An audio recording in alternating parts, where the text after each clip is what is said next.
또 한편으로 장기적으로 보면은 그 후속 전투기도 필요해서 그래서 또 스웨덴을 찾아갔습니다. 스웨덴을 찾아가서 그리펜을 달라고. 이게 결국에는 이제 전쟁은 장기화되는데 이제 받을 물건, 서방 측에서 받을 물건의 종착점에 이제 가까워진 거 아닌가. 전투기다 보면 뭐 핵무기 줄 수는 없으니까.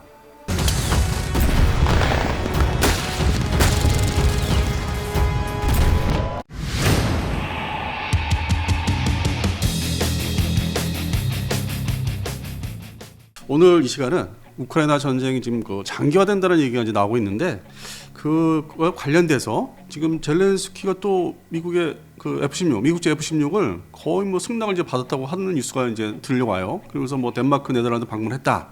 그래서 이제 그 뉴스가 이제 접하면서 이게 결국에는 이제 전쟁은 장기화되는데 이제 받을 물건, 서방 측에서 받을 물건의 종착점에 이제 가까워진 거 아닌가. 전투기다 보면 뭐 핵무기 줄 수는 없으니까. 그래서 또 반면에 우크라이나 국민들은 야 이제 전투기까지 받게 됐다. 그래서 뭐 대단한 환호를 이제 하고 있다는데 사실 뭐 그 환호는 저는 뭐 이렇게 느껴지지는 않아요.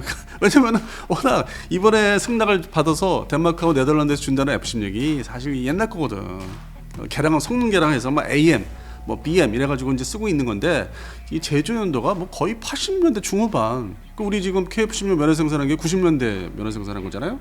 물론 이제 피스브리지도 있지만은 그거 비교하면은 이 동체 기체가 아무리 뭐 손보고 뭐 갈아 끼운다 하더라도 옛날 거. 그래서 난 그것부터가 별로 뭐 이렇게 좀 대단한 건 아니다. 그리고 오히려 그 다음 들린 뉴스가 스웨덴에 또 가가지고 그리펜을 또 받아오겠다고. 그래서 이제 이걸 보면서 아 속으로는 우크라이나 이 국방부도 장기전 그다음에 뭐 휴전으로 가면서 다음 이제 또 3차 침공을 대비하려고 하는 게 아닌가. 여기서 3차 침공은 1차가 2014년도 그냥 어리버리 당한 2014년도 그 크림반도 그냥 당했잖아요. 서방도 그냥 멍 하고 그냥 보다가 그냥 뺏겼잖아요. 그리고 이번 2차고 3차는 향후에 한 10년 이내에 또 터질 수 있거든요. 왜냐? 크림반도 전쟁이 거의 뭐 10년 전, 그러니까 9년 정확히 9년 전이죠.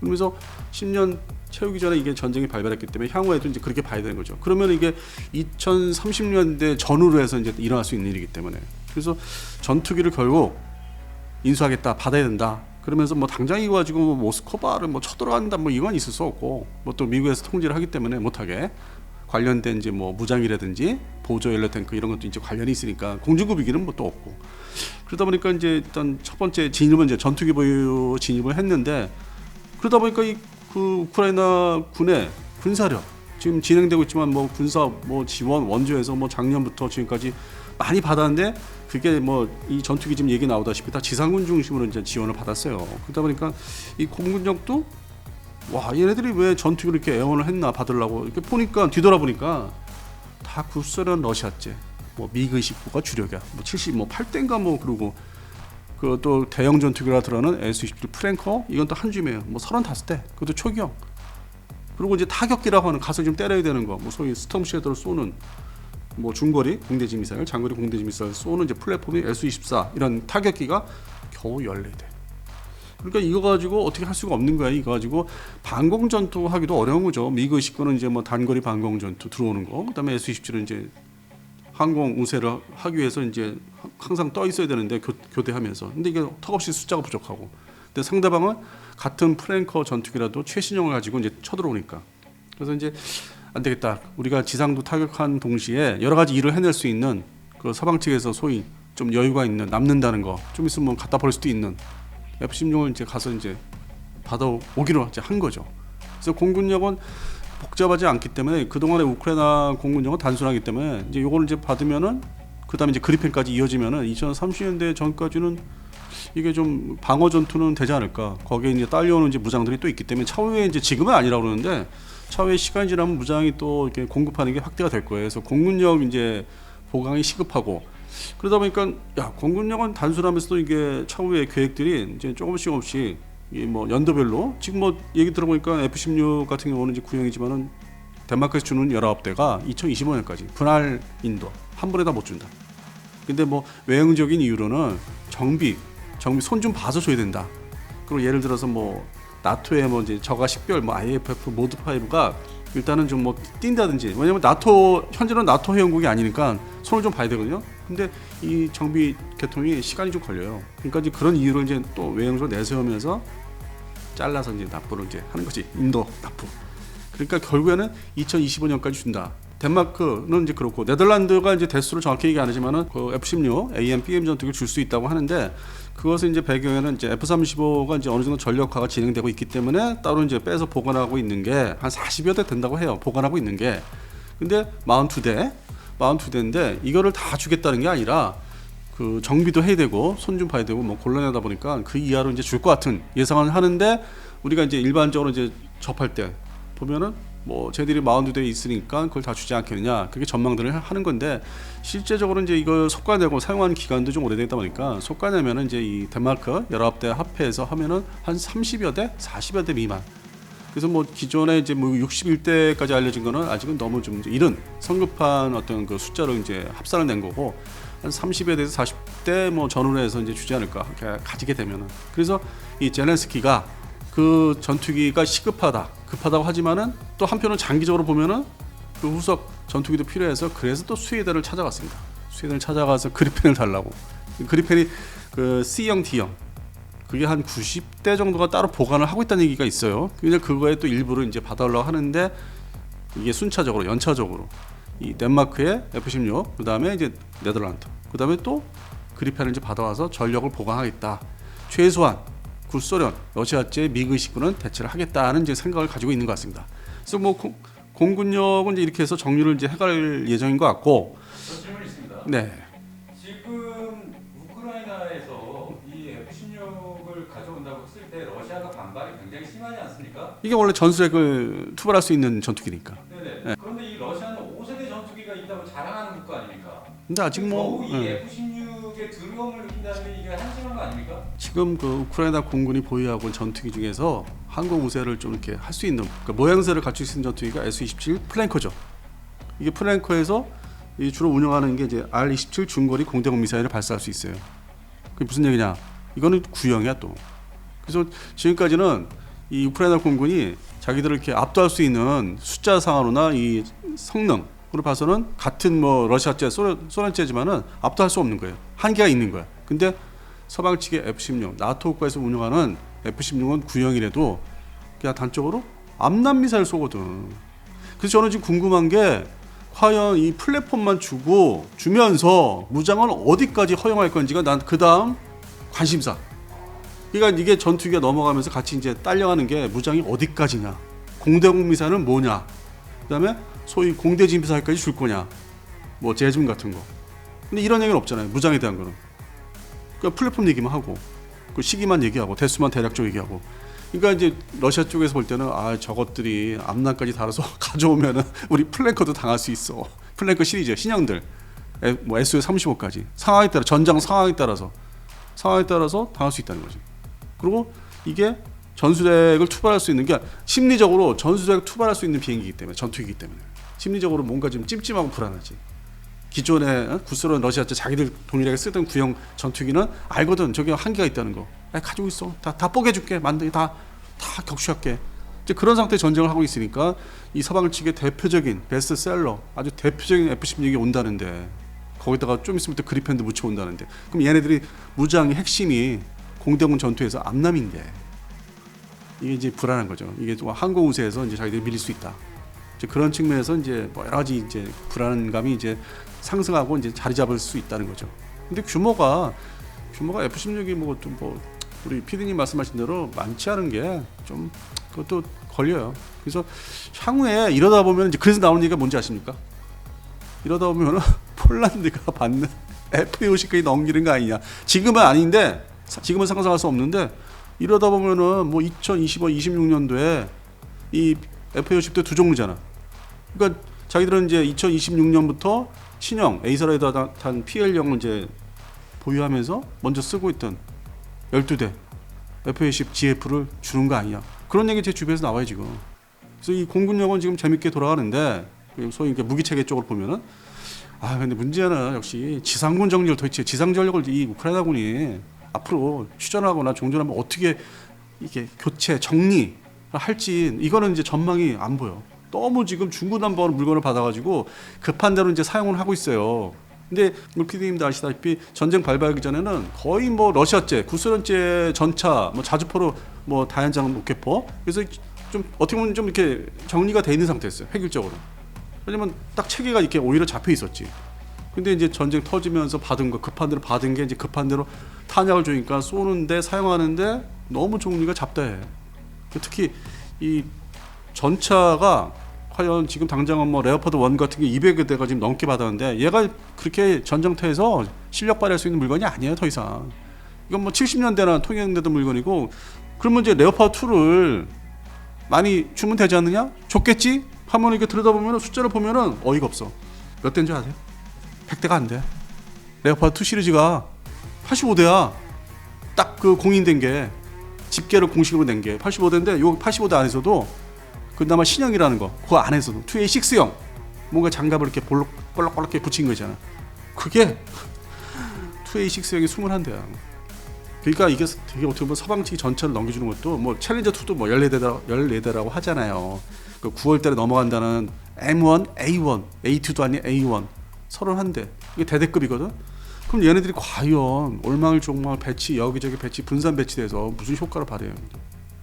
그러니까 이제 폴란드 쪽에서는 지켜보면서 걱정이 많은 거야. 그러니까 이게 이제 상황이 급한 대로 이제 뭐 프랑스는 아니지만은 독일제 레오파드, 뭐 영국의 뭐 14대 챌린저 2 상징성으로 미국의 M1, A1 31대 줘봤자 장기적 운영할 물건이 아니죠. 그럼 결국에는 그 다음에 어떻게 해야 돼? 자기들이 좀 손에 익고 쓸만한 거. 그거 결국 폴란드에서 그 물건 넘겨줘야 돼. 지금 따로 가지고 있는 거죠. 꽁치고 안 주고 있는 게 뭔지 아세요? 지금 꽁치고 있는 T-72는 다 줬어. 거의 뭐 없어. T-72 시리즈는 다 준 거로 지금 나오고 있는데 PT-91. 요거는 이제 폴란드에서 자기네 기술로 개량을 했거든. T-72 러시아제를 손을 봐가지고 했는데 이게 200여 대를 꽁치고 안 주네. 이건 결국에는 이제 그 이유가 대한민국에 발주한 K2 전차가 지금 1차 계약한 게 180대죠. 그거라도 들어와서 배치가 대등된 얘기야. 그거라도 숫자가 비슷하잖아. 200여 대하고 180대가. 그게 다 전선에 배치된 다음에 PT-91은 그냥 구식 전차로 생각하고 줄 수 있다는 거고, 우크라이나군은 또 그나마 그걸 받으면은 T-64보다는 좋거든. 그러니까 또 현대화가 되죠. 그 안에서도 구소련제, 러시아제 전차에서 좀 버려야 될 것들. 아무리 갖고 있으면 뭐해. 그냥 금방 파괴되는데. 그래서 교체를 이제 해야 되는 게 이제 그런 내부에서 이렇게 좀 정밀 정리를 이제 하려면은 우리의 역할이 이렇게 해서 크다는 거예요. 1차 분도 중요하고 2차 분 계속 들어가야만 뭔가 폴란드군이 나머지도 내놓는 거죠. 뭐 장갑차도 그렇고 자기들도 이제 이렇게 밀어내게 해야 되니까 쓰던 건 이제 주려면은 구소련제, 러시아제를. 그래서 꿍치고 있는 게 대표적으로 PT-91 그리고 레드, BM-21 다연장도 다 안 줬더라고. 그리고 또 자주포 122mm, 이게 뭐 사거리가 짧은 122mm 그 구소련제, 러시아제 2S1 이것도 아직 가지고 있더라고. 난 다 줄 줄 알았는데, 그거 준 줄 알았는데. 그러니까 우리한테 발주한 게 들어와서 자리 잡아야만 그거 이제 보내는 거예요. 그리고 우크라이나군은 그게 또 손에 아직은 익숙한 무기 체계고, 뭐 화력이 뭐 짧다거나 뭐 이런 게 문제가 있는데, 그래서 이게 지금 참 문제야. 앞으로 너무 지금 중구난방으로 물건 들어간 것도 효력 발휘도 못하고 기껏해야 뭐 하이마스, 뭐 M777 견인포 이 정도 얘기하니까. 그리고 또 유별난 게 있습니다. 우크라이나군의 이 무기 체계 구조 중에서 그게 어떤 분야겠어요? 서방 측도 아무런 얘기도 안 하고 주는 물건도 없고 헬기가 그대로 그냥 그 개전 그 초기 그대로 러시아제 MI 시리즈들 그대로고 공격 헬기가 그냥 MI-24에서 그냥 그대로 있네. 그러면은 뭐 우리가 흔히 아파치 같은 거 얘기할 거 아니에요. 아니면 그 미 해병대 쓰는 AH-1Z 뭐 체코가 지금 도입하는 그게 뭐 활약할 거다, 조율된다, 아무런 얘기도 없고 넘긴 것도 없어. 그리고 요구도 안 해. 전투기만 얘기해. 그러니까 이게 좀 특이해. 헬기는 거기서 대접 못 받는 거. 왜입니까? 그러니까 전장의 그 공중 뭐 항공 지원이라든지 근접 지원이 좀 그 환경이 다른 걸로 좀 보여요. 그 헬기가 활약할 수 없는. 그러니까 지금 많이 떨어졌잖아요. 러시아제 카모프가 그 견착식 대공 미사일이 많이 떨어졌잖아. 그러니까 눈에 딱 보이면 바로 그냥 격추할 수 있는. 그러니까 시리아 쪽에서 그 내전, 그 시리아 내전 때보다 환경이 더 안 좋은 것 같더라고요. 더 쉽게 격추될 수 있는. 그럼 정말로 헬기 시대는 끝났다고 봐도 될 것 같네요. 그래서 우리 저번에 공격 헬기 한번 방송 해드렸지 않습니까? 근데도 불구하고 또 폴란드는 아파치 가디언 거의 100대 미만을 이제 발주했잖아요. 96대인가 발주했잖아요. 반대로 이 공격 헬기 편에서 말씀드렸잖아요. 그 러시아가 자랑하는 까모프 알리게이터 그거 많이 격추됐어요. 활약도 못하고 상당히 뭐 이렇게 좀 뭔가 좀 잘못 그러니까 과대 포장된 거지. 그래서 이쪽은 공격 헬기가 활약도 뭐 못하고 뭐 이쪽에서 서방 측에서 주는 거 단 한 대도 없어. 공격 헬기는 단 한 대도 안 줬어. 기동 헬기조차도 안 줬어. 뭐 블랙호크가 우크라이나군이 보유하고 있는 블랙호크가 몇 대인 줄 아세요? 우크라이나군이 특수전 부대를 위해서 한 대. 딱 한 대 줬어. 그게 다요. 헬기 쪽은. 그러니까 유별나게 이 헬기 쪽이 활약을 할 수 없는 환경이 아닌가. 이 공격 헬기는 거기서 빠져 있는 리스트에서 이 우크라이나 쪽에서는 원하지도 않고 뭐 준 적도 없고 좀 그렇게 돼 있습니다. 그런데 지금 이 우크라이나를 전폭적으로 지원하고 있던 미국이 이제는 그 힘의 균형을 지금 동북아 쪽으로 지금 다시 몰고 가고 있는 것 같은데 이러다가 우크라이나 지원을 중단하는 건 아닙니까? 이게 이제 우리 평상시에 우리 PD님과 제가 이제 말씀 나눴던 게 이게 미국은 항상 두 개 전장 아시아 태평양 지역하고 유럽에 대한 걸 항상 대비를 하고 있었어요. 그러니까 뭐 정책도 이제 정식으로 위반된 적도 있지만은 비공식적으로 이제 두 개 전쟁 대비하기 때문에 특히 지금 대만 문제 있지 않습니까? 그러면 대만의 무기 체계도 이제 보면은 미국이 공급을 해야 되는 게 상당히 많고 더 나아가서 일본 자위대가 또 보관하고 있는 뭐 아니면 퇴역시킬 무기도 함부로 지금 버릴 수 없는 상황이 지금 이뤘어요. 그러니까 무조건 한쪽에 몰빵하면은 만약 여기서 중국이 또 대만을 침공하면은 야 이거 무기 조달을 어떻게 해야 되냐? 뭐 제2의 한국 대한민국이 있는 것도 아니고. 그러니까 이제 아껴야 되는 거죠 상황.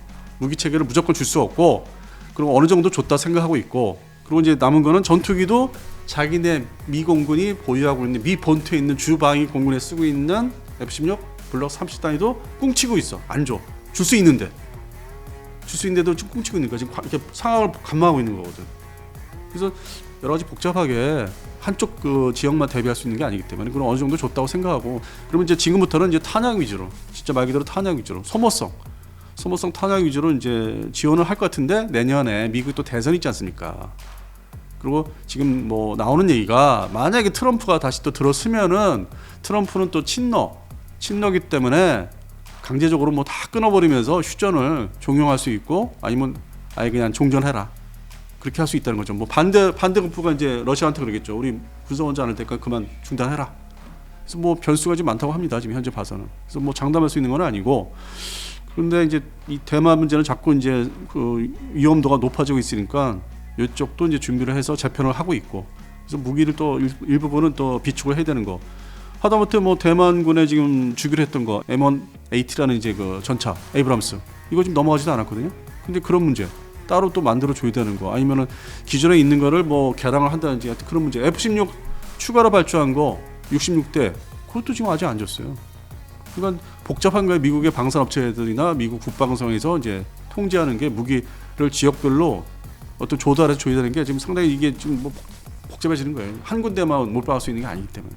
그래서 이제 그런 상태에서 이제 우크라이나 입장에서는 그나마 다행인 게 덴마크 네덜란드, 스웨덴에 가니까 자기들이 보관하고 있는 전투기는 주겠다.